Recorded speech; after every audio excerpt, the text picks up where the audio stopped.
నమస్తే, this is Shaurya. Welcome to our channel. ఈ రోజు మనతో పాటు సీనియర్ జర్నలిస్ట్ దుర్గా వడ్లమణి గారు ఉన్నారు. వారితో మాట్లాడదాం. నమస్తే అమ్మా. నమస్తే అండి. మ్యామ్, శ్రీశైలంలోని మనం గతంలో చూసుకున్నాము, హీరోయిన్ కి సంబంధించి టీటీడీలోని లడ్డు గురించి ఏదైతే ఇష్యూ అయిందో దాన్ని కూడా చాలా సింపుల్ గా తీసేశారు. రీల్స్ అంటే అటువైపే ఎక్కువ డామినేషన్ కనిపిస్తుంది, కానీ దాని మీద తీసుకున్న చర్యలు తక్కువ కనిపిస్తూ ఉండడం వలన ఇవి రోజు రోజుకి పెరుగుతున్నాయి అనేది అర్థమవుతుంది. సో వాళ్ళ రియాక్షన్స్ కూడాను కొద్దిగా కూడా పశ్చాత్తాపంగా నా ఫీల్ గానే ఏం కనిపించట్లేదు.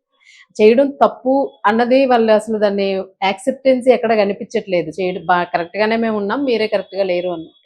సో శ్రీశైలంలో తీసుకుంటే ఎవరో అమ్మాయి రీల్ ఒకటి చేసింది. సో అది ఇప్పుడు వైరల్ అవుతుంది. దాని గురించి ఏమంటారు మీరు? అంటే అది కరెక్టే అంటారా? ఎంకరేజ్ చేయొచ్చా? భావితరానికి ఎంకరేజ్ చేయొచ్చా అంటే మీరు ఏమైనా దేవుడి పాటల మీద చేశారా? దేవుడి పాటలు అయితే మీరు ఫోక్ సాంగ్ అయినా దేవుడికి సంబంధించి మంచి పాటలు ఉన్నాయి. ఇప్పుడు తెలంగాణలో తీసుకుంటే చాలా అద్భుతమైన పాటలు ఉన్నాయి, అద్భుతంగా పాడిన వాళ్ళు ఉన్నారు. శివుడి మీద ఉన్నాయి, అన్ని దేవుళ్ళ మీద ఉన్నాయి. అలాగే ఆంధ్ర అయినా అంతే, ఎక్కడైనా అంతే, మనకేం ప్రాంతీయ భేదాలు లేవు. కాకపోతే ఏంటంటే ఫోక్ సాంగ్ పేరిట మీకు గుర్తుందా, ఇటీవల అతను ఎవడు రవితేజ సినిమా ఒకటి వచ్చింది, అందులో ఒక పాట అదేంటి అంగీ లేదు, పంచా లేదు, ఇది లేదు, అది లేదు, నేను అంటే అలాంటి పాట చెప్పకనే బూత్ అది చెప్పకనే అలా ఉంది ఈ పాట. ఈ పాట ఒకసారి వేసి వినిపించండి జనాలకి. వినిపించాక మీరు వీడియో వేయండి. ఎందుకు చెప్తున్నానంటే ఆ పాట చూసారా? అసలు అల్లుడు వస్తాడట, చికెన్ తెస్తాడా, మటన్ తెస్తాడా, బీర్ తెస్తాడా, ఏంటది? నేను పైగా సంప్రదాయబద్ధంగా చీర కట్టుకున్నాను, నేనేమి చిన్న చిన్న బట్టలు వేసుకోలేదు, అది కాదు కదా. నేను దేవస్థానం లోపల చేయలేదు. మీకు తెలుసు కదా, దేవస్థానం లోపలికి వెళ్తే ఫోన్ తీసేసుకుంటారు. బయటకు వచ్చాకే కదా, ఫోన్ ఇచ్చాకే నేను బయట ఎక్కడ చేశారు మీరు ఎక్కడో రోడ్డు మీద చేశారు. ఆ రోడ్డు ఎక్కడుంది? గుడికి ఎదురుగుండా ఉంది. ఆ దేవస్థానం మెయిన్ ఎంట్రన్స్ కి దగ్గరలో ఉంది. మరి మిమ్మల్ని తిట్టకుండా ఎవరన్నా పొగుడుతారా చాలా బ్రహ్మాండంగా చేశారని? పైగా ఫోక్ సాంగ్ ఏంటండి? ఇలాంటి అడ్డమైన చెత్త పాడేసి ఫోక్ సాంగ్ అంటారేంటి? అసలు జానపద పాటలు ఎంత అందంగా ఉంటాయి. అవును, ఇప్పుడు జానపదాల మీద పరిశోధనలు చేసిన మహామహులు బోల్డ్ మంది ఉన్నారు. బీదరాజు రామరాజు గారు కావచ్చు, చాలా మంది ఉన్నారు చెప్పాలంటే. మరి ఇదేంటండి ఇది? పైగా నన్ను ట్రోల్ చేస్తున్నారు పొద్దున్నుంచి అని. ఆవిడ అమ్మాయి చాలా అందంగా, చాలా ఏంటది క్యూట్ గా, అమ్మాయిది నిత్య క్యూట్ బేబీ అనే పేరుతోటి ఒక ఛానల్ ఉంది ఆ పిల్లకి, అందులో వేసింది ఇది. దాని మీద భయంకరంగా నెటిజన్స్ తిడుతున్నారు. ఇప్పుడు దేవస్థానం వాళ్ళు తప్పకుండా చర్యలు తీసుకోవాలండి. ఎందుకంటే మన రోజా లాంటి వాళ్ళనే మనం వదిలిపెట్టాల. నువ్వు చిన్నపిల్లవైతే ఇప్పటి నుంచి నీకు రావాలి కదా, తెలియాలి కదా నేను ఇలాంటివి చేయకూడదు అని. నీ ఇంట్లో చేసుకో, దాన్ని ఎవ్వడు ఏం అడ్డు చెప్పాడు. కానీ ఎక్కడ ఏది చేయాలో మనకు తెలియాలి. ఇదే ఒక దేవుడి సాంగ్ చేస్తుంటే మీకు ఈ మాట రాదు. అదే దానికి తగ్గట్టుగా నేను ఆ పాటకి తగ్గట్టుగా డాన్స్ చేశానంటే ఆ పాట ఎలా ఉంది, దానికి తగ్గట్టుగా మీరు చేసిన డాన్స్ ఎలా ఉంది, ప్లేస్ ఎలాంటిది, అసలు సంబంధం ఉంది? ఎక్కడైనా సింక్ అవుతుందా? అది నేను అనేది ఏంటంటే ప్రతి వాళ్ళకి కూడా ఏమైపోయిందంటేనండి, హిందూ దేవాలయాలన్నా హిందువులన్నా చులకన అయిపోయింది. నేను హిందువునైనా కూడా నా దేవుడిని తిట్టడం నాకు ఫ్యాషన్, నాకు బొట్టు పెట్టుకోకపోవడం ఫ్యాషన్,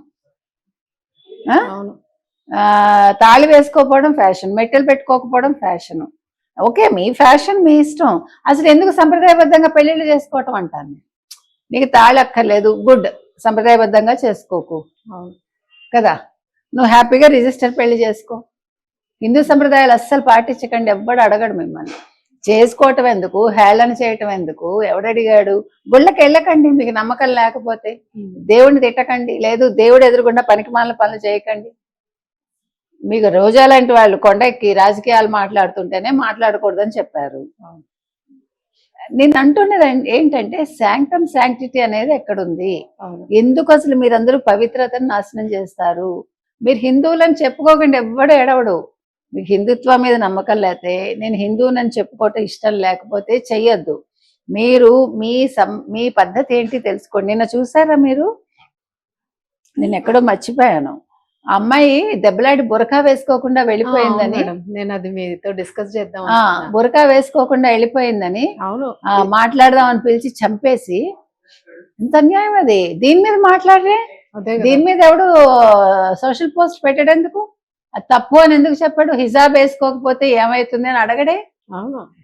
అంటే అది ముఖ్యమా? అంటే ప్రాణాలు తీసేసి ఆ పిల్లలు చూసారు, పిల్లల్ని కూడా మేడం, చంపేసి పిల్లల్ని ఆ చంపేసి దీని మీద తల్లిని ఎవడు చంపేసి. మాట్లాడేంటండి?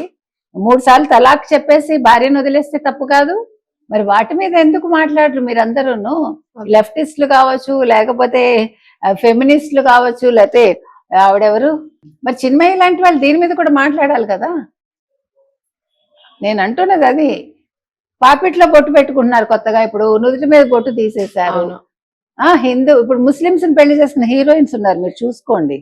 వాళ్ళందరూ కూడా బయటకు వచ్చినప్పుడు పాపిట్లో కొంచెం సింధూరు పెట్టుకుని వచ్చేస్తున్నారు. అంటే అక్కడ వాళ్ళు బొట్టు పెట్టుకొని ఇవ్వరు కదా. వాళ్ళు పెళ్లిలో ఎలాగ పేరు మార్చుకున్నారు, వాళ్ళ సంప్రదాయం ప్రకారం పెళ్లిళ్ళు చేసుకుంటున్నారు. ఇక్కడ మళ్ళా వాళ్ళు వృత్తిలో కొనసాగటం కోసం నాటకాలు ఆడుతున్నారు. అవును. ఇవెందుకంటాను నేను, మీరు వేరే మతంలోకి మారితే ఆ మత పద్ధతులు అనుసరించండి, అంతేగాని మళ్ళా ఇక్కడ ఉద్యోగం అంటే మీ పని కోసం అని, వృత్తి కోసం అని మీరు మళ్ళా ఇట్లా నాటకాలు ఆడద్దు. డబ్బులు సంపాదిస్తే వాడికి అబ్జెక్షన్ ఉండదు అప్పుడు అవతల వాడికి. మీకు అర్థమైందా? అప్పుడు అమ్మాయి బొట్టు పెట్టుకున్నా తప్పులేదు, అమ్మాయి ఏం చేసినా మతం మారినా తప్పులేదు. తప్పులేదు. నాకు అదే అర్థం కాదు. రిజర్వేషన్స్ కోసం కూడా పూర్తిగా అసలు ఇప్పుడు అందుకే caste రిజర్వేషన్స్ మార్చుకునేవాళ్ళు. వాళ్ళందరూ కూడా ఇప్పుడు చెప్పింది కదా, రూలింగ్ వచ్చింది కదా, అవును. క్రిస్టియన్స్ గా ఉంటే ఎస్సీ రిజర్వేషన్స్ వర్తించవు. వర్తించు. కానీ వీళ్ళు ఏం చేస్తారు, నేను క్రిస్టియన్ అండి నా కూతురు కాదంటుంది ఏంటో.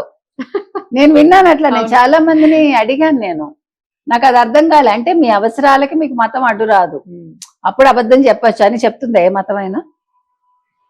అందుకని నేను అనేది ఏంటంటే, ఈ అమ్మాయి విషయంలో ఈ నిత్య క్యూట్ బేబీ, అదే ఆ ఛానల్ అమ్మాయి ఇప్పుడు వచ్చేసి నేనేమి తప్పు చేయలేదు, నేను చాలా పద్ధతిగా బట్టలు వేసుకున్నాను, బాగుందమ్మా, కానీ అలాంటి ఫోక్ సాంగ్స్ కాదు చేయాల్సింది.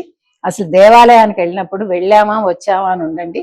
మీరు రీల్స్ ఎక్కడైనా చేసుకోండి, అక్కడ ఏదో చాలా బాగుంది, అక్కడ ఏం బాగుంది, రోడ్డు అది. అవును.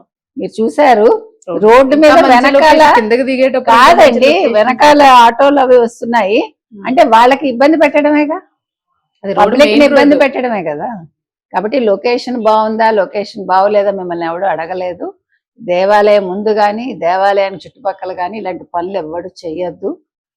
చేస్తే మాత్రం ఖచ్చితంగా చర్యలు తీసుకోండి, కేసులు పెట్టమని మనం చెప్తాం. పెట్టకపోతే ఇది కానీ మొన్న ఆ తిరుపతి ఇష్యూ అట్లనే అయింది కదా మేడం, ఒక క్షమాపణతో అయిపోయింది. సో మళ్ళీ ఇది రిపీట్ అయింది. అదే చెప్తున్నా, మీరు క్షమాపణ చెప్తే వదిలేయకండి, అది చెప్తున్నాం. ఒక్కసారి తెలియాలండి, వరుసగా చేస్తేనే ఫోన్లే అనే పదం మాట్లాడుతున్నారు, అందులో తప్పు చేశాను చాలా అతి తెలివిగా మాట్లాడుతున్నారు, చాలా అతి తెలివిగా మాట్లాడుతున్నారు. రైట్. Thank you madam.